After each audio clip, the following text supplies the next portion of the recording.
আসসালামু আলাইকুম।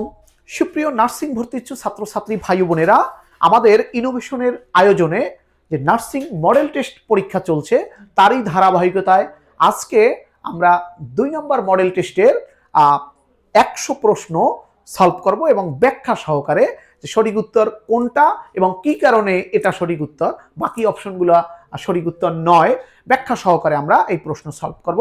আমাদের এই মডেল টেস্টের সমাধান ব্যাখ্যা সহকারে পাওয়া যাবে আমাদের ইনোভেশনের ইউটিউব চ্যানেল ইনোভেশন শিক্ষা পরিবার। সেখান থেকে তোমরা যারা নার্সিং ভর্তি পরীক্ষা দেবা সবাই এই মডেল টেস্টগুলো সার্চ দিয়ে দেখে যাবে। এখানে 1 থেকে 10টা বা তারও বেশি মডেল টেস্ট থাকবে। তাহলে আর দেরি না করে আমরা প্রশ্নগুলো শুরু করছি। প্রথমেই জিজ্ঞেস করেছে এক কথায় প্রকাশ। এক কথায় প্রকাশে প্রথম যে প্রশ্নটা জিজ্ঞেস করেছে সেটা হলো পঙ্কে জন্মে যা। পঙ্কে জন্মে যা সেটাকে এক কথায় বলা হয় পঙ্কজ, এটা আমরা জানি। তাহলে জলজ মানে কি? জলজ মানে হলো জলে জন্মে যা সেটা হলো জলজ। জলধি মানে হলো জলাধার বা পুকুর বা জলাশয়, সেটাকে বলে জলধি। তাহলে পঙ্কে জন্মে যা সেটা হলো পঙ্কজ। 2 নম্বর শব্দটা হলো কিরণ। কিরণ মানে হলো যে সূর্যের যে কিরণ যেটাকে আমরা বলি সেটাকে বলা হয় কিরণ। কিরণকে বলা হয় এটা হলো অংশ, মানে সূর্য, সূর্যের যে আলো সূর্য সেটাকে অংশু বলা হয়। ওকে, সূর্য। ওকে, আর জল তো আমরা চিনি, পানি, বাতাস এটা তো আমরা চিনি, আকাশ মানে তো আসমান, এগুলো আমরা জানি। এবার 1 পয়সায় 4টি, 1 পয়সায় 4টি কলা কিনলাম, 1 পয়সায় 4টি মাছ কিনলাম। এক সময় আমরা জানি এই বাংলায় যে শায়েস্তা, মোগল শায়েস্তা খান যখন ছিলেন তখন 1 টাকায় 8 মণ চাল পাওয়া যেত। এরকম তখন 1 পয়সা 2 পয়সা এরকম ছিল, 100 পয়সাই হলো 1 টাকা। তাহলে কিভাবে ছিল তখন? 100 টাকায় ছিল 100 পয়সা। 100 পয়সা এটা মিলে হতো 1 টাকা। এরকম 1 পয়সায় 4টা কলা পাওয়া যেত এক সময়, 1 পয়সায় 4টা মাছ পাওয়া যেত। সেই 1 পয়সায়, এই পয়সায় এটা কোন কারকে, কোন বিভক্তি? তাহলে পয়সায় মানে কি? পয়সায় মানে হলো পয়সা, পয়সা দ্বারা। তাহলে এটাকে আমরা লিখবো এইভাবে, পয়সা, পয়সায় মানে হলো পয়সা দ্বারা। অর্থাৎ 1 পয়সা দ্বারা 4টা কলা কেনা যায়। তাহলে কোনো দ্বারা দিয়ে, কর্তৃক, কলম দিয়ে লেখি মানে কি? কলম দ্বারা লেখি, এটা করণ। কোনো কিছু যদি হয়, কোনো কিছুর মাধ্যমে যদি আমি করে থাকি, ওকে, আমি বোর্ডের মাধ্যমে পড়াই, কলম দ্বারা লেখি, মুখ দ্বারা কথা বলি, দ্বারা, মাধ্যম, কর্তৃক, এগুলো হচ্ছে করণ। তাহলে করণে সপ্তমী। বিপরীত, এখানে বি যে শব্দটা রয়েছে, বিপরীত মানে কি? মানে হলো ভিন্নতা, দুইজনের ভিন্ন। বিপরীত শব্দ মানে কি? দুইজন ভিন্ন জিনিস, সেটাকে বলা হয় বিপরীত। এই যে বি, বি দিয়ে ভিন্নতা বোঝানো হয়েছে। এবার হরতাল। হরতাল মানে আমরা জানি তালের অভাব।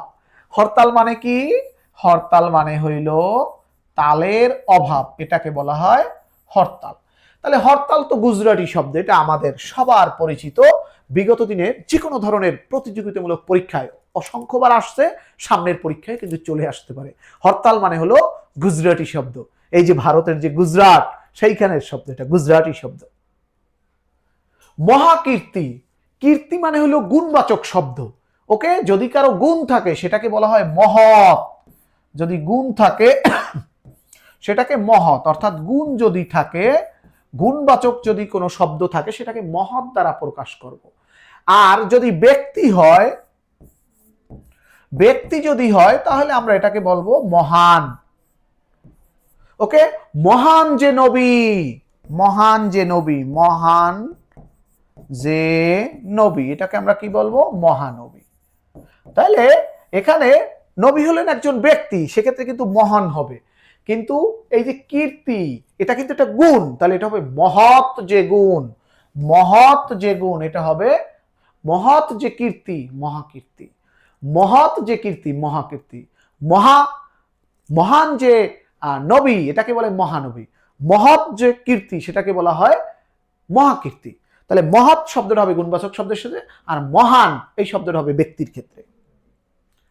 এবারে আমরা দেখতে চাই আর একটা বিষয়, এবার জিজ্ঞেস করেছে কি আমরা একটু দেখে নিই।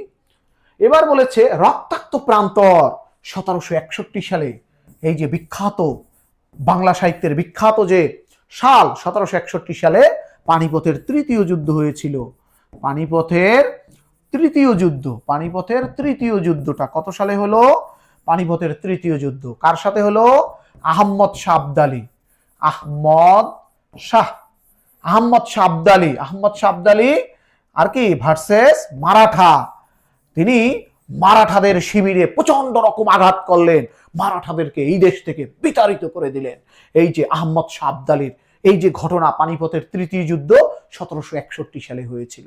তাহলে আমরা এই যে এই রক্তাক্ত প্রান্তরটা আমাদের সবার পরিচিত, আমাদের ঢাকা বিশ্ববিদ্যালয়ের সম্মানিত শিক্ষক, শ্রদ্ধেয় শিক্ষক মুনির চৌধুরী, তিনি এই পানিপথের তৃতীয় যুদ্ধের যে ঘটনা 1761 সালে যেটা ঘটেছিল আহম্মদ শাহ আবদালী এবং মারাঠাদের মধ্যে, মারাঠারা বারবার এই দেশ আক্রমণ করত, আহম্মদ শাহ আবদালীর নেতৃত্বে পানিপথের তৃতীয় যুদ্ধে তাদেরকে ভীষণভাবে পরাজিত করা হয়। এই যে 1761 সালে পানিপথের তৃতীয় যুদ্ধ হয়েছিল, সেটার উপরেই ভিত্তি করে আমাদের সবার শ্রদ্ধেয় ঢাকা বিশ্ববিদ্যালয়ের সম্মানিত শিক্ষক ডক্টর মুনির চৌধুরী স্যার লিখেছিলেন রক্তাক্ত প্রান্তর। সেইখানে মারাঠাদের উপরে যেভাবে ঝাঁপিয়ে পড়েছিলেন এই বরেণ্য এই যোদ্ধা আহম্মদ শাহ আবদালী এবং তার বাহিনী, সেখানে তাদেরকে রক্তাক্ত করেছিলেন, তাদেরকে বিতাড়িত করেছিলেন এই দেশ থেকে, সেইটাই হচ্ছে রক্তাক্ত প্রান্তর। ওকে, তাহলে এখানে কিন্তু আমাদের পানিপথের টোটাল যুদ্ধটা কয়টা? তাহলে 3টে যুদ্ধ, এটা আমরা সবাই জানি। এবং এই পানিপথটা কোথায়? পানিপথ হচ্ছে আমরা জানি যে ভারতের রাজধানী নয়াদিল্লি, নয়াদিল্লি থেকে 100 কিলোমিটার উত্তরে এটা একটা জায়গার নাম, একটা মাঠের নাম হচ্ছে পানিপথ। সেখানে কিন্তু 3টে যুদ্ধ হয়। প্রথম যুদ্ধটা হয় কত সালে? এটা হয় 1526 সালে। আমরা জানি যে মোগল সম্রাট প্রথম যে যুদ্ধটা করেন, প্রথম যুদ্ধটা হয় 1526 সালে, কি মোগল সাম্রাজ্যের প্রতিষ্ঠাতা জহিরুদ্দিন মোহাম্মদ বাবর এবং ইব্রাহিম লোদির সাথে। এখানে ইব্রাহিম লোদি অত্যন্ত খারাপ মানুষ ছিল এবং তাকে হত্যা করে এখানে জয়লাভ করেন জহিরুদ্দিন মোহাম্মদ বাবর। এরপরে পানিপথের দ্বিতীয় যুদ্ধটা হয় 1556 সালে। কত সালে হয়? 1556 সালে। এটা সম্রাট আকবর এবং ইব্রাহিম লোদির এবং হিমুর মধ্যে হয়, আকবর এবং হিমুর মধ্যে। তাহলে পানিপথের প্রথম যুদ্ধটা 1526 সালে হয়েছিল মুঘল সম্রাট জহিরুদ্দিন মোহাম্মদ বাবর এবং ইব্রাহিম লোদির সাথে। এই যুদ্ধে ইব্রাহিম লোদি পরাজিত হন এবং জহিরুদ্দিন মোহাম্মদ বাবর এই ভারতীয় উপমহাদেশে বাংলা, ভারত, পাকিস্তান এবং আশেপাশে আফগানিস্তান এই সমস্ত এলাকায় তিনি মুঘল সাম্রাজ্য প্রতিষ্ঠা করেন। পরবর্তীতে 1556 সালে দ্বিতীয় যুদ্ধ হয়, এটা সম্রাট আকবরের সাথে হয় এবং হিমুর মধ্যে হয়। হিমু পরাজয় বরণ করে, আকবর জয়লাভ করে। এরপরে অনেক বছর কেটে যায়। 1761 সালে পানিপথের তৃতীয় যুদ্ধ সংগঠিত হয় আহম্মদ শাহ আবদালী এবং মারাঠাদের মধ্যে, এবং এই যুদ্ধের ঘটনা কেন্দ্র করেই আমাদের ঢাকা বিশ্ববিদ্যালয়ের ডক্টর মুনির চৌধুরী স্যার এটার উপরে রচনা করেন মুনির চৌধুরী। এবং মুনির চৌধুরীর এই যে লেখা রক্তাক্ত প্রান্তর, তিনি কিন্তু আরো নাটক লিখেছিলেন এরকম। সেটা হল 1952 সালের যে ভাষা আন্দোলন, সেটার উপরে কিন্তু তিনি লিখেছিলেন কবর। বাংলা সাহিত্যের, বাংলার ইতিহাসে, বাংলা সাহিত্যের ইতিহাসে দুর্দান্ত এক নাটক, কবর নাটক, সেটা তিনি রচনা করেছিলেন 1952 সালের এই ভাষা আন্দোলনকে কেন্দ্র করে। আর এই রক্তাক্ত প্রান্তর যেটা, এটা হলো 1761 সালের পানিপথের তৃতীয় যুদ্ধ অনুসারে। আমাদের এই শ্রদ্ধেয় এই শিক্ষক 1971 সালে বাংলাদেশে যখন মহান মুক্তিযুদ্ধ চলছিল, তিনিও কিন্তু মুক্তিযুদ্ধে যোগদান করেছিলেন। তিনি তার লেখার মাধ্যমে এই দেশের মানুষের উপর যে নির্মম অত্যাচার করেছিল পাক হানাদার বাহিনী, সেটাই তিনি তুলে ধরছিলেন। এজন্য তিনি এই দেশের যারা দোসর ছিল, পাকিস্তানের যারা আলবদর দোসর, তাদের কিন্তু তিনি বিরুদ্ধে পড়ে যান। এবং 1971 সালের 16ই ডিসেম্বর যে স্বাধীন হয়, ঠিক তার 2 দিন আগে 14ই ডিসেম্বর এই দেশের যে বুদ্ধিজীবীদেরকে হত্যা করা হয়, সেই 14ই ডিসেম্বর আমাদের এই সম্মানিত শ্রদ্ধেয় শিক্ষক ডক্টর মুনির চৌধুরী স্যারকেও এই আলবদর বাহিনী, এই রাজাকার বাহিনী তাদেরকেও খুন করে ফেলে, তাকে হত্যা করে ফেলে। এবং দেশ যখন স্বাধীন হয়ে যায় 1971 সালের 16ই ডিসেম্বর, তার যে প্রিয় ছোট ভাই, বাংলা উপন্যাসের যিনি জনক, যাকে আমরা জহির রায়হান, শ্রেষ্ঠ উপন্যাসিক বাংলার ইতিহাসে, তিনি তার আপন ছোট ভাই, দেশ যখন স্বাধীন হয়ে গেল, জহির রায়হান তার প্রিয় ভাইকে, বড় ভাইকে খুঁজতে বের হয়েছিলেন। কিন্তু সেই এই দেশের যারা দোসর ছিল, তারা জহির রায়হানকেও মেরে ফেলে হত্যা করে, তাকেও আর কোনোদিন খুঁজে পাওয়া যায়নি। এইভাবে আমাদের এই ইতিহাস সমাপ্ত হলো। পরের প্রশ্নে চলে যাই। আমরা জানি এক্সিকিউটিভ, এক্সিকিউটিভ মানে হলো নির্বাহী। এক্সিকিউটিভ আমরা বিভিন্ন জায়গায় দেখি, এক্সিকিউটিভ ম্যাজিস্ট্রেট মানে কি? নির্বাহী ম্যাজিস্ট্রেট। এক্সিকিউটিভ বডি মানে কি? নির্বাহী বডি। নির্বাহী মানে সর্বোচ্চ, এক্সিকিউটিভ মানে নির্বাহী, যিনি একেবারে সবার উপরে, তাকে বলা হয় এক্সিকিউটিভ। এবার কোন বানানটি শুদ্ধ? আমরা জানি শুদ্ধ বানান যদি লিখি তাহলে প্রতিযোগী লিখতে গেলে প্রতিযোগী দীর্ঘিকার হবে যদি প্রতিযোগী লিখি, আর যদি প্রতিযোগিতা তাহলে হবে রস্যিকার, সব হবে রস্যিকার। ওকে, এইরকম আরো শব্দ রয়েছে, যেমন মন্ত্রী। আজকে মন্ত্রী যে মিস্টার শাহাদাত হোসেন শিফাত, রেদওয়ান ইসলাম শিফাত একজন মন্ত্রী, তাহলে হবে দীর্ঘিকার। আর যদি বলি তিনি মন্ত্রী সভায় আছেন, তাহলে কিন্তু রস্যিকার। অর্থাৎ এই মন্ত্রীর সাথে কোনো কিছু যোগ হইলে দীর্ঘিকার থাকে না, দীর্ঘিকার রস্যিকার হয়ে যায়। তাহলে প্রতিযোগী বানানে দীর্ঘিকার, প্রতিযোগিতা বানান রস্যিকার। চাঁদের হাট, চাঁদের হাট মানে আমার প্রিয়জন এতই এসেছে যেখানে খুশির বন্যা, চাঁদ আমার বাসায় চলে এসেছে, চাঁদ আমার আঙিনায় চলে এসেছে, প্রিয়জনরা আসলে সেটাকে চাঁদের হাট বলে।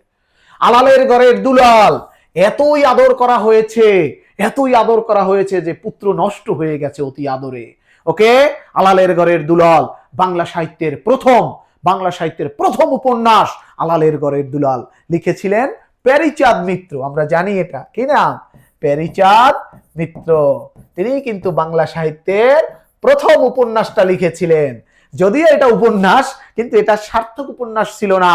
সার্থক উপন্যাস ছিল বাংলা সাহিত্য সম্রাট বঙ্কিমচন্দ্র চট্টোপাধ্যায়ের কি দুর্গেশ নন্দিনী।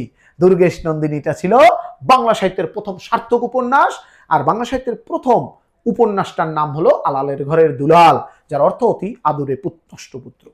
এবার মৌমাছি, মৌমাছি হলো মৌ সংগ্রহকারী মাছি। মৌমাছি মানে কি?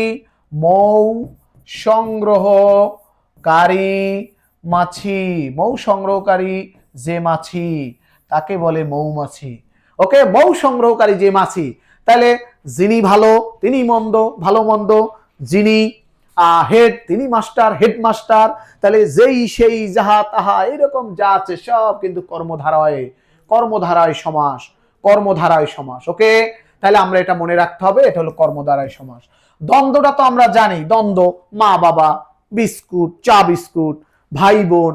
ওকে, আর দ্বিগু শব্দটা আমাদের জানা আছে, দ্বিগু মানে সংখ্যা, চৌরাস্তার সমাহার, চার চালের সমাহার, এরকম সংখ্যা যদি থাকে 2, 4, 5, 3 পায়ের সমাহার তেপায়া, চৌরাস্তার চার রাস্তার সমাহার চৌরাস্তা, সংখ্যা থাকলে সেটা দ্বিগু।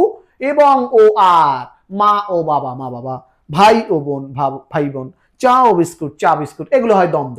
আর কর্মধারায় হলো যিনি হেড তিনি মৌলবী, হেড মৌলবী। ওকে, যিনি পণ্ডিত তিনি মশাই, পণ্ডিত মশাই, এগুলো কর্মধারায় সমাস। এবার বিষবৃক্ষ কার লেখা? বিষবৃক্ষ লিখেছেন আমাদের সাহিত্য সম্রাট, বাংলা সাহিত্যের প্রথম সার্থক উপন্যাস যিনি লিখেছেন সেই বঙ্কিমচন্দ্র চট্টোপাধ্যায়ের লেখা হলো কি? বিষবৃক্ষ। ওকে, দুর্গেশ নন্দিনী যিনি লিখেছিলেন প্রথম সার্থক উপন্যাস। দুর্গেশ নন্দিনী শব্দের অর্থ হচ্ছে দুর্গ প্রধানের কন্যা।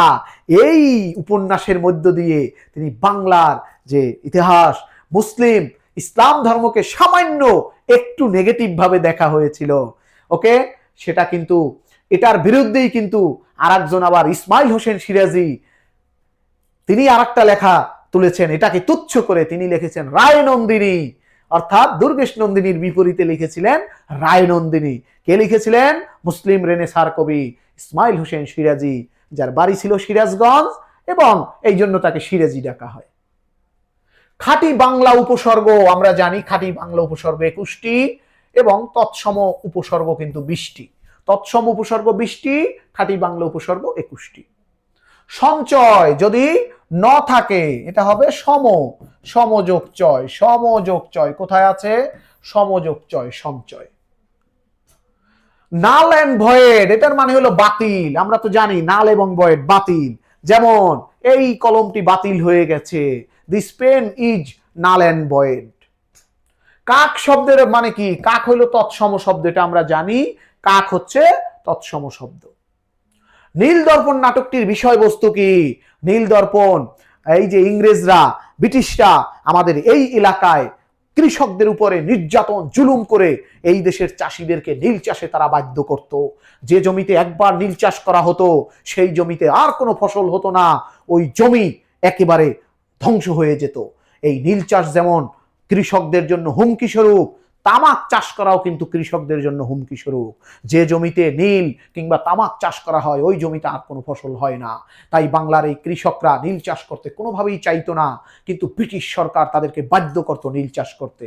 এই যে নীলকরদের যে অত্যাচার, এই সমস্ত অত্যাচার নিয়ে লেখা হয়েছিল নীলদর্পণ নাটক। বাংলা সাহিত্যের শক্তিশালী লেখক, সম্মানিত সেই শ্রদ্ধেয় ব্যক্তি দীনবন্ধু মিত্র লিখেছিলেন নীলদর্পণ, এবং এখানে তিনি দেখিয়েছেন, এই নাটকে তিনি দেখিয়েছেন যে কিভাবে নীলকররা বাংলার কৃষকদের উপরে জুলুম এবং নির্যাতন করে থাকে। এবং এই নাটক যখন মঞ্চস্থ হয় প্রথম ঢাকায়, সেখানে কিন্তু এই নাটক দেখতে গিয়েছিলেন আমাদের ঈশ্বরচন্দ্র বিদ্যাসাগর। ওকে, তিনি এই নাটকে যারা অভিনয় করেছে এত নিখুঁতভাবে নীলকরের অভিনয় করেছেন, সেখানে বাস্তবের চরিত্র এমনভাবে ফুটিয়ে তুলেছেন, মনে হয় যেন বাস্তবেই একজন নীলকর কৃষকদের উপরে অত্যাচার করছেন। সেই নাটকের দৃশ্য দেখে ঈশ্বরচন্দ্র বিদ্যাসাগর নিজেকে ধরে রাখতে পারলেন না, নিজের পায়ের জুতা খুলে তিনি মঞ্চে নিক্ষেপ করেছিলেন। ওকে, তাহলে নীলদর্পণ নাটক মূলত নীল চাষীদের উপরে যে নির্যাতন, সেটা পায়ের আওয়াজ শোনা যায়। এটা বাংলা সাহিত্যের দুর্দান্ত লেখক যাকে বলা হয় সব্যসাচী, তিনি লিখেছেন এটা, সব্যসাচী। ওকে, এই কবি তিনি হলেন কি সৈয়দ শামসুল হক, যিনি কয়েক বছর আগে মারা গেলেন। ওকে, সৈয়দ শামসুল হক, তাকে বলা হয় সব্যসাচী, যার সমানভাবে দুই হাত চলে, ভালোভাবে সারাক্ষণ লিখতে পারেন, যিনি সাহিত্যের সকল ক্ষেত্রে লিখতে পারেন, সমানভাবে যার দুহাত চলে, তাকে বলা হয় সব্যসাচী কবি। সব্যসাচী কবি হলেন সৈয়দ শামসুল হক। সৈয়দ শামসুল হক হলেন সব্যসাচী কবি। সংশয় এর বিপরীত শব্দ কি? সংশয় মানে সন্দেহ, প্রত্যয়, যেখানে একেবারে দৃঢ় শপথ, সেটা হলো প্রত্যয়। দ্য ওয়ার্ড কুলিনারি, কুলিনারি মানে হলো রান্না, কুলিনারি মানে হলো রান্না, রান্না মানে হলো cooking. Choose the correct spelling. Leisure, leisure মানে হলো LEI, leisure, SURE, leisure, leisure, LEI, leisure, ক হলো সঠিক উত্তর। এবার what is the antonym of hostile? Hostile মানে হলো শত্রু, শত্রু ভাবাপন্ন, শত্রু ভাবাপন্ন। এটার অ্যান্টোনিম মানে বিপরীত শব্দ হলো ফ্রেন্ডলি, বন্ধুত্বপূর্ণ। হি ইজ পুয়ার, সে কিন্তু গরিব, বাট হি ইজ অনেস্ট, কিন্তু সে খুব সৎ। Choose the correct sentence. এর মধ্যে কারেক্ট সেন্টেন্স কোনটা? দ্য সিনারি অফ কক্সেস বাজার, এটা কিন্তু সিঙ্গুলার নাম্বার। একটা জিনিস সিনারি, অনেক সিনারি, বেশি সিনারি, যাই হোক এটা সিঙ্গুলার। ওকে, এটা সিঙ্গুলার, ইজ হবে। দ্য সিনারি অফ কক্সেস বাজার is, the scenery of Cox's বাজার ইজ চার্মিং, খ হবে। The plural form of hero, hero এর প্লুরাল কিভাবে করব আমি? এই যে ও আছে, ও থাকলে এটাকে কি দেব? হিরোয়েস, হিরোয়েস, হিরোয়েস। যদি এটা ভাওয়েল থাকে তাহলে ইএস চলে আসবে, যদি ভাওয়েল না হয়ে এটা কনসোনেন্ট হতো তাহলে শুধু ই হতো। ওকে, যেমন আমি বলতে পারি বুক, তাহলে এটাকে প্লুরাল কিভাবে করব? শুধু এস দেব। কিন্তু হিরো, হিরো এটা ও আছে শেষে, এটা ভাওয়েল আছে, তাহলে হবে ইএস। ওকে, এবার black and blue, black and blue মানে হইলো চরমভাবে আঘাতপ্রাপ্ত, চরমভাবে আঘাতপ্রাপ্ত, এটাকে বলে সেভারলি, আঘাতপ্রাপ্ত, চরম আঘাতপ্রাপ্ত, এটাকে বলা হয় চরম আঘাতপ্রাপ্ত, এটাকে সেভারলি বলে, ব্ল্যাক অ্যান্ড ব্লু বলে। চরম দাগ, এমন আঘাত পেয়েছে, এমন মার তাকে মেরেছে, দাগ হয়ে গেছে, আঘাতপ্রাপ্ত, আঘাত, আঘাত পেয়ে পেয়ে দাগ হয়ে গেছে, এটাকে বলা হয় severely. He said to me may you be happy, সে বলেছিল আমাকে তুমি সুখী হও, মে ইউ বি হ্যাপি, তুমি সুখী হও। অর্থাৎ আমান সে কিন্তু দোয়া করেছে যে সিফাতকে, যে তুমি বিবাহ শাদী করে তুমি সুখী হও। তার মানে কি? সে হচ্ছে একজন, সে উইশ করেছে তাকে, he wished that I made be happy. এখানে সে কিন্তু উইশ করেছে, সে মানে কি ইচ্ছা পোষণ করেছে, উইশ হবে। Wish, he wished that I might be happy. Which is the common gender, এখানে কমন আছে কি? কমন হলো মোনার্স, মোনার্স মানে হলো রাজা বা সম্রাট, এটাকে কমন বলে। সম্রাট অর্থাৎ একটা দেশের যত রাজা আছে, এটা একটা কমন, সকল রাজার ক্ষেত্রে রাজা বসে, রাজা বসে, কমন প্রত্যেকের ক্ষেত্রে। মোনার্স এটা একটা কমন জেন্ডার, কমন জেন্ডার হিসেবে ব্যবহার করা হয় রাজা। রাজা শব্দকে কমন বলা হয়, কমন, কমন জেন্ডার হচ্ছে মোনার্স মানে রাজা বা সম্রাট। What is the synonym of অ্যাডিকিউট? অ্যাডিকিউট মানে হলো পর্যাপ্ত, অ্যাডিকিউট মানে হলো পর্যাপ্ত, সাফিসিয়েন্ট, সাফিসিয়েন্ট হলো পর্যাপ্ত। I saw a herd, herd মানে হলো পাল, হেড হইল পাল। I saw a herd of cattle in the field, আমি মাঠে একটা পশুর পাল দেখলাম। আই স আমি দেখলাম, এ হেড, এ হেড একটা পাল অফ ক্যাটল গবাদি পশুর ইন দ্য ফিল্ড।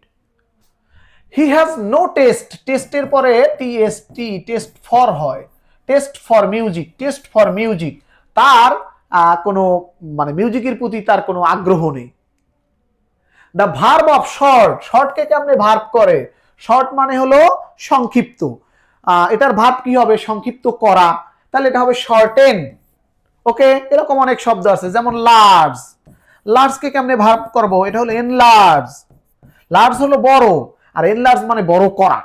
শর্ট ছোট করো, শর্ট মানে ছোট, আর শর্টেন মানে ছোট করো, ছোট করা। তুমি তোমার লেখাটাকে শর্টেন করো, শর্ট করো, ছোট করো। ওকে, ইউ শর্টেন ইউর রাইটিং, তোমার লেখাটা ছোট করো। The child cried for, cried for বাচ্চা, বাচ্চা হলো এমন জিনিস যে প্যান্ট শার্ট পরতেও পারে, নাও পরতে পারে, ল্যাংটাও থাকতে পারে, নাও থাকতে পারে। ওকে, এই জন্য এটা হচ্ছে একটা তুচ্ছবাচক। The child cried for its হবে, এই জন্য ইট বসছে।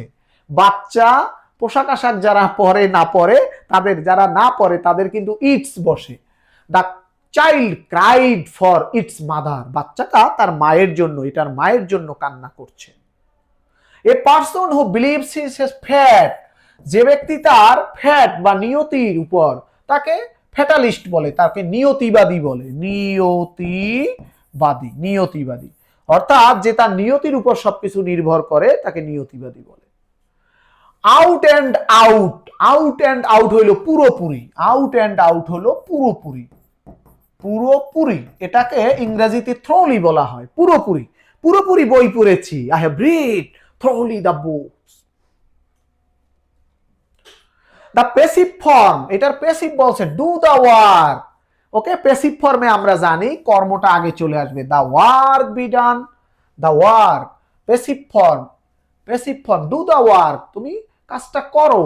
ওকে, let the work be done, let the work be done. এই যে প্রিফার যদি থাকে, প্রিফারের পর সবসময় টু হয়, I prefer tea to coffee, আমি কফির চেয়ে চা বেশি পছন্দ করি। হুইচ ওয়ান ইজ কারেক্ট, এর মধ্যে কোনটা সঠিক? One of my friend is a lawyer, মনে রাখতে হবে আমার যতগুলো বন্ধু আছে তার মধ্যে একজন বন্ধু উকিল, একজন বন্ধু হচ্ছে advocate. One of my friends is a lawyer, be হবে।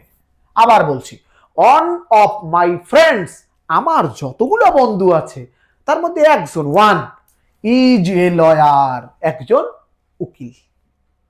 The study of human mind, যে হিউম্যান মানুষের মন নিয়ে যে পড়ে তাকে বলে সাইকোলজি। সাইকোলজি বানান মনে রাখতে হবে, পি সাইকোলজি, পি সাইকোলজি। এরকম আরো অনেক শব্দ আছে, যেমন সুনামি, এটাকে কিন্তু এইভাবে লেখে টি সুনামি, টি সুনামি, টি সুনামি, আগে একটা টি চলে আসে, সাইকোলজির আগে একটা পি চলে আসবে। 1 কুইন্টাল মানে হলো 100 কেজি, পরীক্ষা আসতে পারে, 1 কুইন্টাল মানে 100 কেজি। আর 1000 কেজিকে কি বলে? 1 টন। এটাকে কি বলে? 1 মেট্রিক টন। 1000 কেজিকে বলে 1 মেট্রিক টন। 1 মেট্রিক টন মানে 1000 কেজি, আর 100 কেজিকে 1 কুইন্টাল বলে। A square minus B square plus 2ab, এটাকে আমরা কি বলি? এ স্কয়ার প্লাস বি স্কয়ারের সূত্র, আলাদা আলাদা স্কয়ারের পরিবর্তে হোল স্কয়ার করলাম, ব্যবধান হয়ে যাবে 2। একটি ত্রিভুজের দুই কোণ, ত্রিভুজের হলো টোটাল 3 কোণে 180, দুইটা কোণ হইল 130, তাহলে বাকি থাকে কত 50 ডিগ্রি আর একটা কোণ। 3, 9, 27, 81, প্রত্যেকটাকে 3 দিয়ে গুণ করছি, 3 কে 3 দিয়ে গুণ করছি 9 হয়েছে, 9 কে 3 দিয়ে গুণ করে 27, 27 কে 3 দিয়ে গুণ করে 81, 81 কে 3 দিয়ে গুণ করলে 300, 243 হবে 3 দিয়ে গুণ করলে।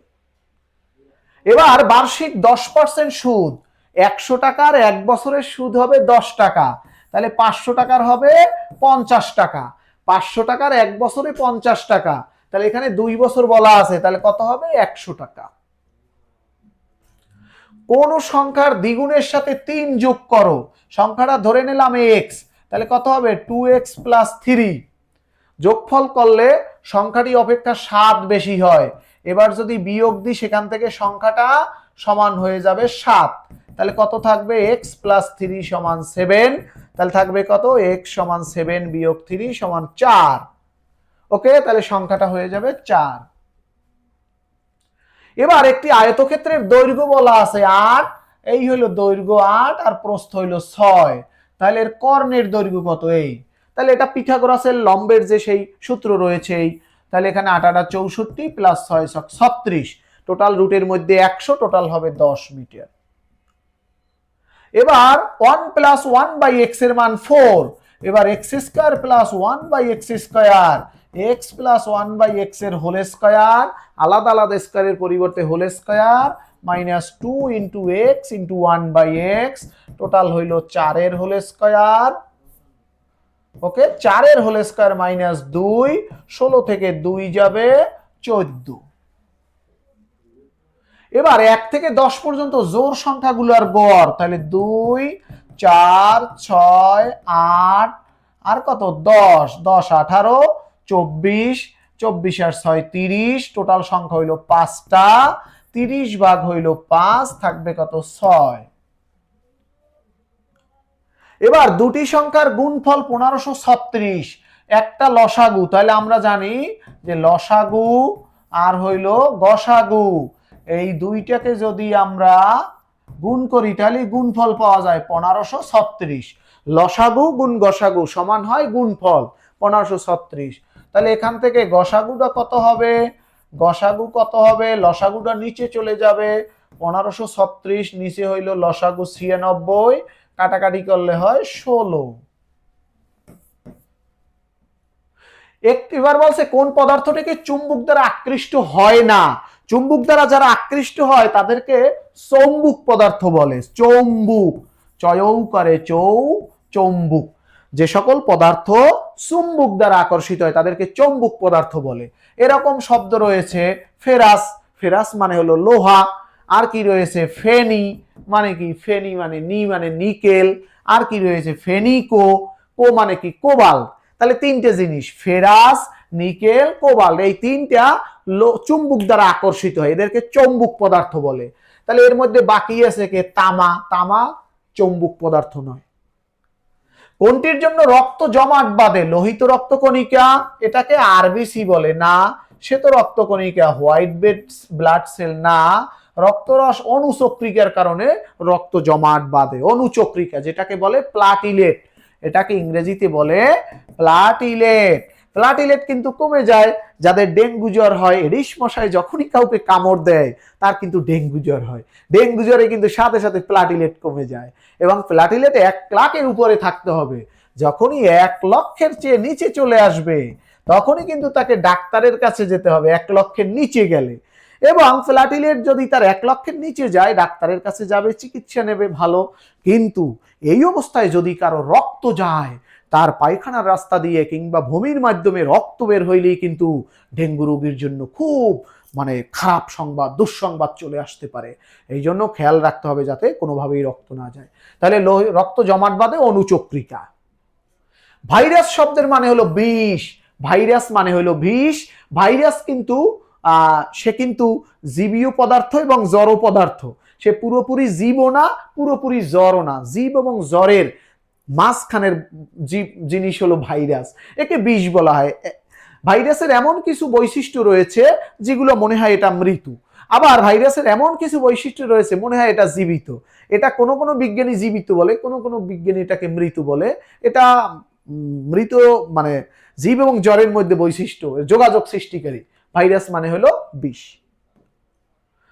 কোন ভিটামিন পানিতে দ্রবণীয়? আমরা জানি লেবুতে প্রচুর ভিটামিন সি রয়েছে। লেবু পানিতে দিয়ে আমরা কি করি? লেবু পানিতে দিয়ে আমরা জুস বানাই বা বিভিন্ন ধরনের জিনিস তৈরি করে আমরা এটা খাই। ভিটামিন সি পানিতে দ্রবণীয় হয়ে যায়। ম্যালেরিয়া, ম্যালেরিয়া ম্যালেরিয়া কিন্তু এক ধরনের জ্বর। এটা স্ত্রী অ্যানোফিলিস মশার কারণে এই ম্যালেরিয়া জ্বরটা হয়ে থাকে। আর ডেঙ্গু জ্বরটা হয় কিন্তু এডিস মশার কারণে। ওকে, এডিস মশা যদি কামড় দেয় তাহলে কিন্তু ডেঙ্গু রোগ হয়, ডেঙ্গু জ্বর হয় এডিস মশা। আর অ্যানোফিলিস মশা, স্ত্রী নামক অ্যানোফিলিস মশার কারণে কিন্তু ম্যালেরিয়া রোগ হয়। ওকে, আর কিউলেক্স মশার কারণে, কিউলেক্স এটার কারণে কিন্তু গোদ রোগ হয়। গোদ, অনেকের পা ফুলে এইরকম হয়ে যায়, এটা কিউলেক্স মশার কারণে। কোনটি বায়ুবাহিত, বায়ুর মাধ্যমে ছড়ায় কোনটা? এটা হাম। এই যে গায়ে অ্যালার্জির মতো ফুসকুড়ি ফুসকুড়ি উঠে যায়, চুলকানি হয়, এটাকে হাম রোগ বলে, এটা বায়ুবাহিত রোগ। ওকে, হাম রোগ। আবার হাম রোগকে কিন্তু আমরা হাম রোগ এভাবেও বলতে পারি যে এটা সংক্রমক, একজনের মাধ্যমে আরেকজনের ছড়ায়। যে রোগটা একজনের মাধ্যমে আরেকজনের ছড়ায় সেটা কিন্তু সংক্রমক রোগ। পরীক্ষায় আসে নিচের কোনটি সংক্রামক রোগ? যেমন হৃৎপিণ্ডের হার্ট অ্যাটাকে এক লোক মারা গেছে, এটা কিন্তু সংক্রমক রোগ নয়। একজনের ডায়াবেটিস হয়েছে, পাশে কিন্তু আরেকজনের হবে না। কিন্তু হাম রোগী যদি হয় একজন থেকে আরেকজনের ছড়ায়, এটাকে সংক্রমক রোগ বলে। মানবদের স্বাভাবিক তাপমাত্রা হলো 98.4 ডিগ্রি ফারেনহাইট। 98.4 degree Fahrenheit. অনেকে বলে যে 100 ডিগ্রিতে পানি ফোটে, তাহলে যদি মানুষের দেহে যদি পানি রাখি ফুটবে না। 100 ডিগ্রি সেটা হইল সেলসিয়াসে, মনে রাখতে হবে, সেটা কিন্তু ফারেনহাইটে নয়। মানুষের স্বাভাবিক তাপমাত্রা, আমার গায়ের স্বাভাবিক তাপমাত্রা ফারেনহাইটে 98.4। ওকে, আর যখন জ্বর ওঠে তখন 103 হয়ে যায়, 102, 3 এই ফারেনহাইটে উঠলে তখন জ্বর হয়ে যায়। আর এই স্বাভাবিক তাপমাত্রা এটা যদি আমরা সেলসিয়াস স্কেলে নিই, সেলসিয়াস স্কেলে এটা হবে 37 ডিগ্রি সেলসিয়াস। এবার ডায়াবেটিস রোগ হয় ইনসুলিনের কারণে। ডায়াবেটিস রোগটা মূলত হয় আমাদের দেহের ভিতরে যে অগ্নাশয় রয়েছে একটা অঙ্গ, যেটাকে ইংরেজিতে প্যানক্রিয়াস বলা হয়, সেই প্যানক্রিয়াসে আইলেটস অফ ল্যাঙ্গারহ্যান্স এই নামক যে কোষ রয়েছে, সেই কোষ থেকে ইনসুলিন হরমোনটা আসে। যদি কোনো কারণে কোষগুলো বাধাগ্রস্ত হয়, নষ্ট হয়ে যায়, ইনসুলিন হরমোন আসে না, তখন এই রোগীকে আলাদাভাবে বাহির থেকে ইনসুলিন দিয়ে সুস্থ করতে হয়। খাদ্যে শক্তি পরিমাপের একক হলো ক্যালোরি। 1 ক্যালোরি সমান 4.2 জুল। খাদ্যের ক্ষেত্রে আমরা ক্যালোরি হিসাব করি। কোনটি থেকে সবচেয়ে বেশি ভিটামিন সি পাওয়া যায়? সেটা হলো আমলকি থেকে সবচেয়ে বেশি ভিটামিন সি পাওয়া যায়। ভিটামিন সি মানে টক, যেমন তেঁতুল, আমলকি, পেয়ারা, যত ধরনের লেবু, এগুলো সবই হচ্ছে ভিটামিন সি। চোখ, চোখের জন্য কোন ভিটামিন ভালো? Vitamin A. যদি ভিটামিন এ না থাকে মানুষ কিন্তু চোখের রোগে রাতকানা রোগ হয়ে যায়, রাতে আর চোখে দেখে না। ভিনেগার মানে কি? ভিনেগার মানে হলো অ্যাসিটিক অ্যাসিড। ভিনেগার মানে হলো অ্যাসিটিক অ্যাসিডকে বলা হয় ভিনেগার, অ্যাসিটিক অ্যাসিড।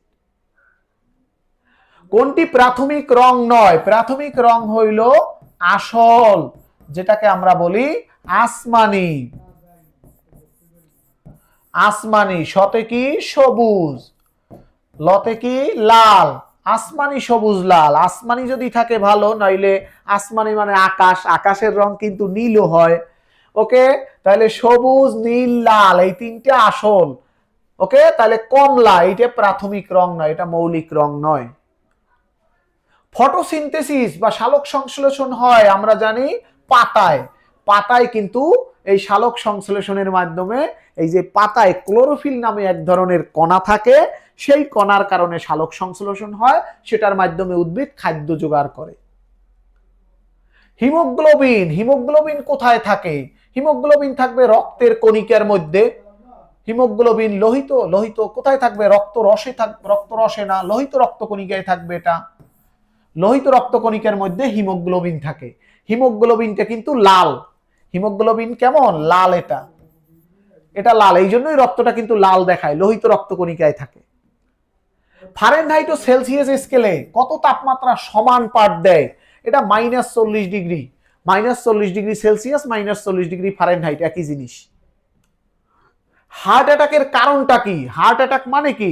হার্ট থেকে রক্ত চলাচল বন্ধ হয়ে গেছে, ধমনীতে রক্ত চলাচল বন্ধ হয়ে যাওয়া, অর্থাৎ হার্ট থেকে আমার যে রক্তটা সারা শরীরে চলে যাবে, কোনো কারণে হার্ট থেকে এই ধমনীতে আমার রক্ত যায়নি, তখন আমার শরীর অবশ হয়ে গিয়েছে। বৈদ্যুতিক ভাল্ব এর ফিলামেন্ট কি দিয়ে বানানো হয়? বৈদ্যুতিক ভাল্বের মধ্যে পেঁচানো চিকন পাতলা যে তার থাকে, যেখান থেকে মূলত ইলেকট্রন বের হয়, আলোটা বের হয়, সেই পদার্থটা কি? সেই পদার্থটা হলো টাংস্টাইন। এই টাংস্টাইন হইলো এমন একটা পদার্থ, টোটাল মৌলিক পদার্থ 118টা, এর মধ্যে টাংস্টাইন একটা। টাংস্টাইন এমন একটা পদার্থ যার গলনাঙ্ক সবচেয়ে বেশি। যত তাপ দিয়ে আমি 50 ডিগ্রি, 100 ডিগ্রি, 200 ডিগ্রি, সে কিন্তু গলে যাবে না। অর্থাৎ ওই বৈদ্যুতিক বাল্বের মধ্যে এরকম দুইটা কাটা আছে, দুইটার মধ্যে থেকে এরকম পেঁচানো একটু তার রয়েছে, পাতলা চিকন তার, সেটা টাংস্টাইন দিয়ে তৈরি। কারণ যতই বিদ্যুৎ দিই, যতই তাপ সৃষ্টি হোক, সেখানে ওই তারটা গলে যাবে না, কেটে যাবে না, গলে গেলে কেটে যাবে। এই জন্য টাংস্টাইন দিয়ে বানানো হয়, কারণ এর গলনাঙ্ক সবচেয়ে বেশি, সবচেয়ে বেশি হচ্ছে টাংস্টাইনের গলনাঙ্ক। জীবজগতের জন্য সবচেয়ে ক্ষতিকর রশ্মিটা কি? অতিবেগুনি রশ্মি। অতিবেগুনি রশ্মি, আমরা যে রশ্মিগুলো দেখি সেটা কি? আমরা দেখি বেনিয়া, সহ, কলা, বেগুনি, নীল, আসমানি, সবুজ, হলুদ, কমলা, লাল, এই 7টা রং আমরা দেখি। কিন্তু বেগুনির চেয়েও যেটা ছোট, বেগুনির চেয়েও যেটা, এই রংগুলো তেমন আমাদের শরীরের জন্য খুব, আমাদের চোখের জন্য খারাপ নয়, কিন্তু বেগুনির চেয়েও ছোট, সেটাকে বলে অতি বেগুনি, আল্ট্রাভায়োলেট বলা হয়। আল্ট্রাভায়োলেট, আল্ট্রাভায়োলেট রশ্মি, এটা মানুষের শরীরের জন্য খুব খারাপ। পেসমেকার যন্ত্রটা কি? হার্ট অ্যাটাক, যাদের হার্ট দুর্বল হয়ে গেছে, তাদের হৃদয়ে, হৃৎপিণ্ডে একটা আলাদা যন্ত্র লাগানো হয়, সেটাকে বলা হয় পেসমেকার। জীববিজ্ঞানের জনককে? এটা এরিস্টটল। এরিস্টটল জীববিজ্ঞানের জনক। আর কি? প্রাণী বিজ্ঞানের জনক। প্রাণী বিজ্ঞানের জনক কে? এরিস্টটল। এরিস্টটল থেকে আরো কিছু আমরা পড়েছি। এসপা। এসপা মানে কি? Socrates, Plato, Aristotle, Alexander the great. অর্থাৎ সক্রেটিস হইলেন সবার গুরু, গুরুদের গুরু। সক্রেটিসের ছাত্রের নাম হলো প্লেটো, প্লেটোর ছাত্রের নাম হলো এরিস্টটল, এরিস্টটলের ছাত্র হলো আলেকজান্ডার, যিনি ভারতবর্ষকেও জয় করতে এসেছিলেন, আলেকজান্ডার দ্য গ্রেট। ব্যাকটেরিয়া আবিষ্কার করেন কে? ব্যাকটেরিয়া আবিষ্কার করেন লিউয়েনহুক। ব্যাকটেরিয়া আবিষ্কার করেন লিউয়েনহুক। রবার্ট হুক কিন্তু কোষ আবিষ্কার করেন, কোষ আবিষ্কার করেন রবার্ট হুক।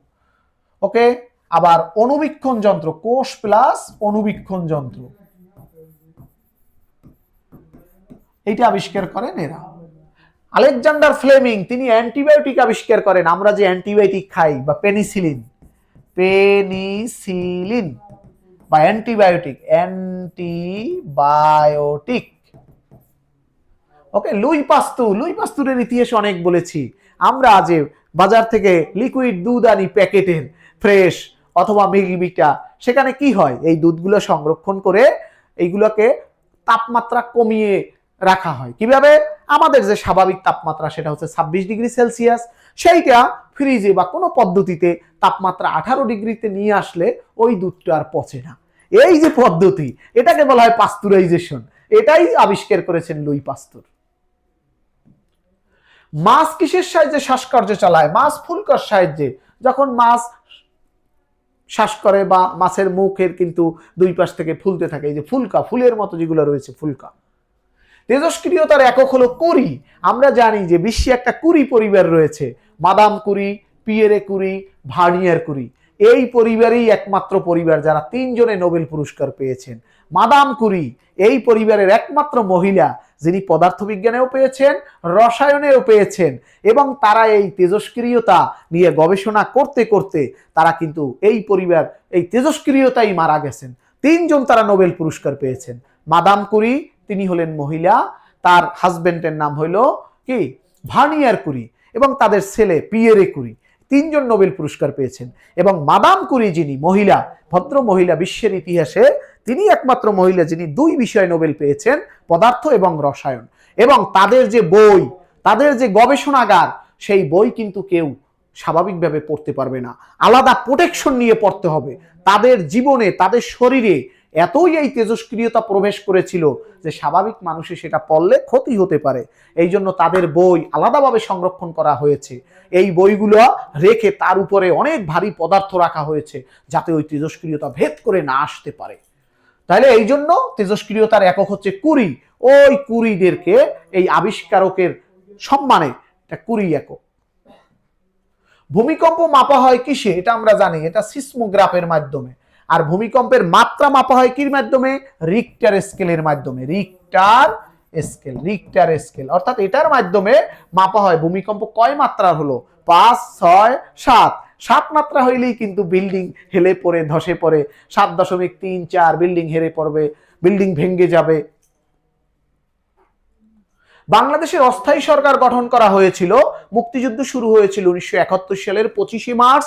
আনুষ্ঠানিকভাবে পাক হানাদার বাহিনী বাঙালি জাতির উপরে এদিন 25 তারিখ মার্চ রাতে ঢাকায় হানাদার বাহিনী এসে ঘুমন্ত বাঙালির উপরে ঝাঁপিয়ে পড়ে এবং নির্বিচারে তাদেরকে হত্যা করতে থাকে। এই যুদ্ধ সঠিকভাবে পরিচালনা করার জন্য একটা সরকার গঠন করা হয় 1971 সালের এপ্রিল মাসের 10 তারিখ। এইটাই হলো সেই অস্থায়ী সরকার। এবং এরা শপথ গ্রহণ করে 17 এপ্রিল। কোথায়? মেহেরপুর জেলার বৈদ্যনাথ তলায়। বর্তমানে এটার নাম হইল মুজিবনগর যে জায়গাটা। এবং তৎকালীন সময় এটা মেহেরপুর জেলা ছিল না, 1971 সালে এটা ছিল কুষ্টিয়া জেলার ভিতরে। সাগর কন্যা বলা হয় কাকে? এটা হলো পটুয়াখালী জেলার কুয়াকাটা। এই জায়গাটাকে সাগর কন্যা বলা হয়। এবং এই কুয়াকাটা এমন একটা জায়গা, বিশ্বের একমাত্র জায়গা যেখান থেকে সূর্যোদয় দেখা যায়, সূর্যাস্ত। এক জায়গা থেকে সূর্যোদয় এবং সূর্যাস্ত দেখা যায় কুয়াকাটা থেকে। বাংলাদেশের জাতীয় স্মৃতিসৌধ যেটা, স্মৃতিসৌধ হইল সৈয়দ মইনুল হোসেন হইল স্মৃতিসৌধের স্থপতি। কান্তাজির মন্দির রয়েছে কোথায়? এটা দিনাজপুরে রয়েছে কান্তাজির মন্দির। গ্রিনিস মান মন্দির, এই মন্দিরটা কোথায়? এটা যুক্তরাজ্যে। যুক্তরাজ্যকে ইংরেজিতে বলা হয় ইউকে, ইউনাইটেড কিংডম, যুক্তরাজ্য, যার রাজধানীর নাম হলো লন্ডন। অপরাজেয় বাংলা, ঢাকা বিশ্ববিদ্যালয়ের আর্টস ফ্যাকাল্টির সামনে যে অপরাজেয় বাংলা, এই যে এইরকম রয়েছে অপরাজেয় বাংলা, মানে কোনোভাবেই আমি পরাজয় বরণ করব না, যেভাবেই যতই অন্যায় নির্বিচার আমার উপরে জুলুম 71-এ যাই করো না কেন, আমি পরাজয় বরণ করব না, যার নাম হচ্ছে অপরাজেয় বাংলা। বঙ্গবন্ধু 1 স্যাটেলাইট কোন দেশ থেকে উৎক্ষেপণ করা হয়? যুক্তরাষ্ট্র থেকে। যুক্তরাষ্ট্রকে বলা হয় ইউএসএ, যার রাজধানীর নাম হচ্ছে ওয়াশিংটন ডিসি। এই দেশের সাথে বাংলাদেশের একটা চুক্তি হয়েছে, তারা আমাদের এই স্যাটেলাইটটি উৎক্ষেপণ করেছে, যুক্তরাষ্ট্র থেকে উৎক্ষেপণ করা হয়। আন্তর্জাতিক মাতৃভাষা দিবস হলো 21শে ফেব্রুয়ারি। 1952 সালে বাংলার যে দামাল ছেলেরা যে ঝাঁপিয়ে পড়েছিল বাংলা মায়ের সম্মান রক্ষার জন্য, ইজ্জতের জন্য, কোনোভাবেই মাতৃভাষার সম্মান নিয়ে কেউ হেনস্থ করবে এটা কোনোভাবেই ছাড় দেওয়া হবে না। সেদিন প্রথম শহীদ হয়েছিলেন শফিউর। 1952 সালের 21শে ফেব্রুয়ারি তৎকালীন সেই পাকিস্তান সরকার অবস্থা খারাপ দেখে 144 ধারা জারি করেছিল, যাতে কেউ মিছিল, কোনো আন্দোলন করে না নিয়ে আসতে পারে। কিন্তু সেই শহীদ শফিউর, রফিক, শফিক, সালাম, বরকত, তারা 144 ধারা ভেঙ্গে সেদিন মিছিল করেছিল এবং সেই মিছিলে তারা গুলি চালিয়েছিল পাকিস্তান, সেই বর্বর হানাদার সেই পাকিস্তান সরকার। এবং সেখানে প্রথম শহীদ হয় শহীদ শফিউর, তারপরে রফিক, শফিক, সালাম, বরকত, তারা সবাই শহীদ হয়। বিশ্বে 230টা বা তার চেয়েও যে বেশি দেশ রয়েছে, যেখানে স্বাধীন দেশ রয়েছে 195টা, কোনো দেশের ইতিহাসে নাই যারা মাতৃভাষার জন্য যুদ্ধ করেছে, আন্দোলন করেছে, গুলি খেয়েছে। এই জন্য মাতৃভাষাকে বাঙালি জাতি এমনভাবে ধারণ করেছে। এই জন্য 1952 সালের এই 21শে ফেব্রুয়ারিকে সারা বিশ্বে আন্তর্জাতিক মাতৃভাষা দিবস, মায়ের ভাষা দিবস হিসেবে পালন করে। বাংলাদেশ এবং ভারতকে বিভক্ত করেছে কে? হারিয়াভাঙ্গা। বাংলাদেশ এবং ভারত এটাকে ভাঙছে হারিয়াভাঙ্গা, আর বাংলাদেশ আর মায়ানমার সেটা হয়েছে নাপ নদী। আইফেল টাওয়ার কোথায় রয়েছে? বিশ্বের উঁচু টাওয়ার, এটার নাম আইফেল টাওয়ার। এটা আবিষ্কার তৈরি করেছেন গুস্তাভ আইফেল। এটা ফ্রান্সের রাজধানী প্যারিস, ফ্রান্সের রাজধানী প্যারিসে রয়েছে। তবে বর্তমানে কিন্তু আইফেল টাওয়ার সবচেয়ে উঁচু নয়, বর্তমানে উঁচু টাওয়ারের নাম হচ্ছে বুর্জ খলিফা। বুর্জ খলিফা এটা দুবাই। দুবাইটা কি? সংযুক্ত আরব আমিরাত, সংযুক্ত আরব আমিরাত, দুবাই সংযুক্ত আরব আমিরাতে বর্তমানে এইটাই হচ্ছে বিশ্বের সবচেয়ে উঁচু টাওয়ার। আর আইফেল টাওয়ার সবচেয়ে উঁচু না, তবে 1 থেকে 5-এর মধ্যে রয়েছে। আইফেল টাওয়ার 3 নাম্বার বা 2 নাম্বারে আছে। বিশ্ব নার্স দিবস, নার্স সাধারণত মেয়েরা হয়ে থাকে। 12 জন মেয়ে, 1 ডজন মেয়ে, 12 জন মেয়ে গিয়ে বলছে আমাদের এই নার্স দিবস দিতে হবে। 1 ডজন মেয়ে, 12 মেয়ে, এই জন্য 12 মে হচ্ছে বিশ্ব নার্স দিবস। রাষ্ট্রপতিকে শপথ পড়াবেন কে? রাষ্ট্রপতিকে শপথ পড়াবেন স্পিকার। ওকে, রাষ্ট্রপতিকে শপথ পড়াবেন স্পিকার। রাষ্ট্রপতিকে শপথ পড়ান স্পিকার। স্পিকারের শপথের মাধ্যমেই তিনি রাষ্ট্রপতি হন। আবার রাষ্ট্রপতি যদি পদত্যাগ করেন তাহলে স্পিকারের কাছেই দিয়ে যাবেন। ওকে, পদত্যাগপত্র দিয়ে যাবেন। আর আমরা যে সংসদ সদস্যদেরকে, সংসদ সদস্য যারা এমপি, তাদেরকে, এমপিদেরকে কে শপথ পড়াবেন? এমপিদেরকে শপথ পড়াবেন হলো স্পিকার। স্পিকার, স্পিকার না থাকলে ডেপুটি স্পিকার। ডেপুটি স্পিকার না থাকলে সিইসি, চিফ ইলেকশন কমিশনার, প্রধান নির্বাচন কমিশনার। যেমন বর্তমানে বাংলাদেশে স্পিকার যিনি ছিলেন বিগত সরকারের, যিনি যেখানে শেখ হাসিনা বিদেশে পালিয়ে গেলেন, সেখানে সেই সরকারের স্পিকার ছিলেন ডক্টর শিরীন শারমিন চৌধুরী। তিনি বিভিন্ন কারণে, বিভিন্ন মামলায় তিনি বর্তমানে জেলখানায় আছেন। আর ওই সময়ের ডেপুটি স্পিকার সাহেব কোথায় আছেন, পালিয়ে, কোনো খবর নাই। এই জন্য বর্তমানে আজকে যে যারা এমপি যারা নির্বাচিত হলো, তারা কিন্তু শপথ নিচ্ছে সিইসির কাছে, চিফ ইলেকশন কমিশনার, প্রধান নির্বাচন কমিশনারের কাছে। ব্রিক্স এর সদস্য নয়, ব্রিক্স মানে ব্রাজিল, রাশিয়া, ইন্ডিয়া। তাহলে কে কে রয়েছে? ব্রাজিল। আর কে রয়েছে? Russia, RUSSIA, Russia. আইতে রয়েছে ইন্ডিয়া। সিতে রয়েছে কে? সিতে কে রয়েছে আমরা এটা একটু দেখতে চাই। সিতে হলো চায়না, চায়না মানে চীন। এসে মানে কি? South Africa. এই হইলো এই। তাহলে কানাডা নাই এর মধ্যে। রূপপুর পারমাণবিক বিদ্যুৎ কেন্দ্র বাংলাদেশের একমাত্র পারমাণবিক কেন্দ্র। এটা কিন্তু রাশিয়ার সাথে চুক্তি হয়েছে।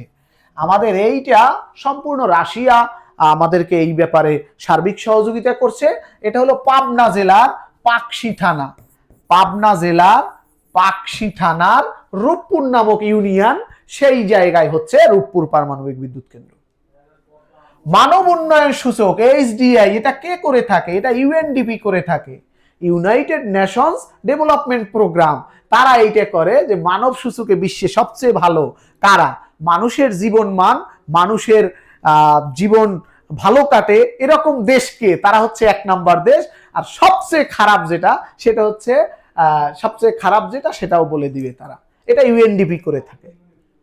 মুক্তিযুদ্ধের সময় ঢাকা কত নম্বর সেক্টরে ছিল? 2 নাম্বার সেক্টরে। তাহলে 1 নাম্বার সেক্টরে ছিল কারা? চট্টগ্রাম, চট্টগ্রাম যেটা ছিল কি জিয়াউর রহমান সাহেব যেটার প্রধান ছিলেন। আর ঢাকা এটা ছিল 2 নাম্বার, এটা ছিল খালেদ মোশাররফ। কম্পিউটারের স্থায়ী স্মৃতি, স্থায়ী যেটা, এটাকে বলা হয় রোম। রোম যেমন স্থায়ী, এটা স্থায়ী হয়ে থাকে। আর র্যামটা যেটা, যেটাকে বলি, এটা হলো র্যান্ডম, এটা মুছে যায়।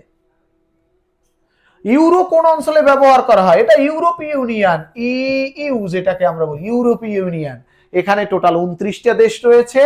এদের নিজেদের একটা মুদ্রা রয়েছে। এরা এই মুদ্রাগুলো এই দেশগুলোর মধ্যে ব্যবহার করতে পারে। তাতে করে কি হলো? ডলারের উপরে চাপ কমে গেল। যে আগে একটা সিস্টেম ছিল যে ডলার ব্যবহার করতেই হবে, তারা এই জায়গা থেকে বের হয়ে ইউরোপীয় ইউনিয়ন নিজেদের ব্যবসা বাণিজ্যগুলো ইউরোর মাধ্যমে করতে পারে। চির শান্তির শহর হইল রোম। ওকে, রোম চির শান্তির শহর। এটা কোন দেশের? রোম হইল ইতালির, ইতালির রোম শহর। ইতালির রোম শহরটাকে বলা হয় চির শান্তির শহর বলা হয়। ইতালির রোম, ইতালির রোম শহরকে বলা হয় চির শান্তির শহর।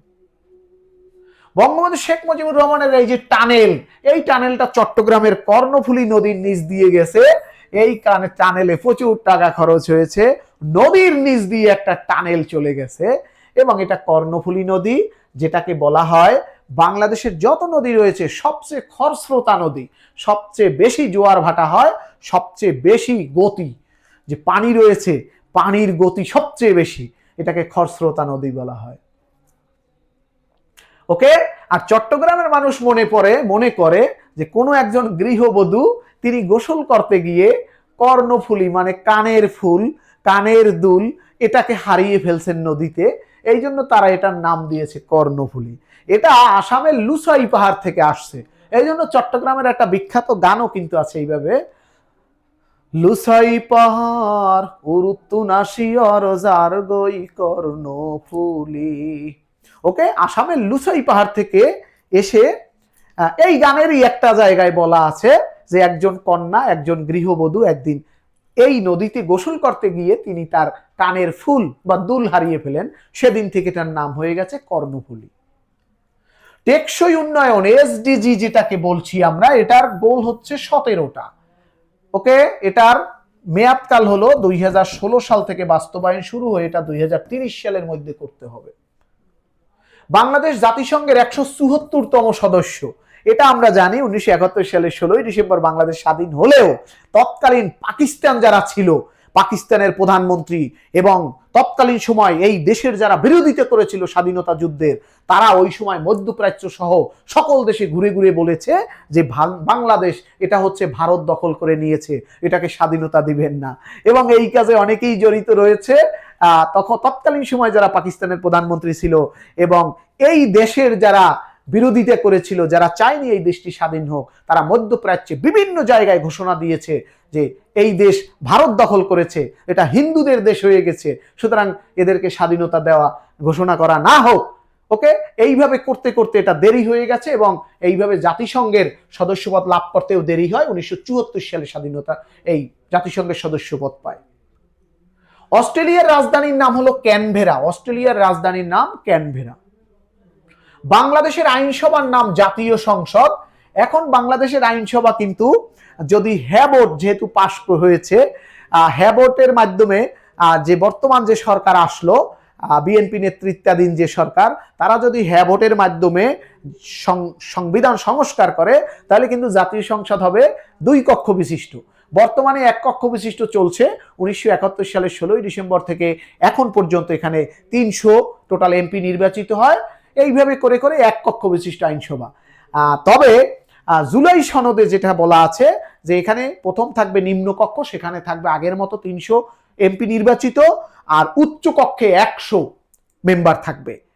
এই যদি জুলাই সনদ, বিএনপি সরকার ভোট পাশ হয়েছে, এখন এটাকে জুলাই সনদকে তারা যদি বাস্তবায়ন করতে চায়, তারা বাস্তবায়নের দিকে আগায়, তাহলে উচ্চ কক্ষে সেক্ষেত্রে দ্বিকক্ষ বিশিষ্ট আইনসভা হবে। জুলাই সনদে দ্বিকক্ষ বিশিষ্ট আইনসভার কথা বলা আছে। ওকে, ফ্লোরেন্স নাইটিঙ্গেল কোন দেশের ছিলেন? তিনি ছিলেন ব্রিটেনের। ফ্লোরেন্স নাইটিঙ্গেল, ব্রিটেন মানে হলো ইউকে, যেটাকে আমরা বলি ইউনাইটেড কিংডম। তাহলে আমাদের কিন্তু মডেল টেস্ট 2 এর 100 প্রশ্ন সলভ হয়ে গেল। আমাদের এরই ধারাবাহিকতায় এরকম 10টা মডেল টেস্ট চলবে, সবগুলোই থাকবে আমাদের ইউটিউব চ্যানেল ইনোভেশন শিক্ষা পরিবারে। সুতরাং তোমরা যারা নার্সিং ভর্তি পরীক্ষায় মাধ্যমে যারা নিজেদেরকে মানব সেবায় নিয়োজিত করতে চাও, যারা ফ্লোরেন্স নাইটিঙ্গেলের মতো যারা মানব ইতিহাসে স্মরণীয় হয়ে থাকতে চাও মানব সেবার মাধ্যমে, তোমরা অবশ্যই ইনোভেশন শিক্ষা পরিবারের এই মডেল টেস্টগুলো সার্চ দিয়ে দেখবা। সবগুলো নিজেরা প্রথমে চেষ্টা করবা, তারপরে তোমরা সঠিক উত্তরের সাথে ব্যাখ্যা বিশ্লেষণের মাধ্যমে দেখে রাখবা। তাহলে আজকের মতো বিদায় নিচ্ছি। আমাদের সবগুলো সাজেশন, সবগুলো মডেল টেস্ট পাওয়া যাবে ইনোভেশন শিক্ষা পরিবার এই ইউটিউব চ্যানেলে এবং আমাদের যে এডমিশন পেজ এবং জব পেজে। আজকের মতো বিদায় নিচ্ছি, তবে পুরোপুরি না, আবারও দেখা হবে ইনশাল্লাহ নতুন কোনো ক্লাস নিয়ে সামনের দিন। আল্লাহ হাফেজ।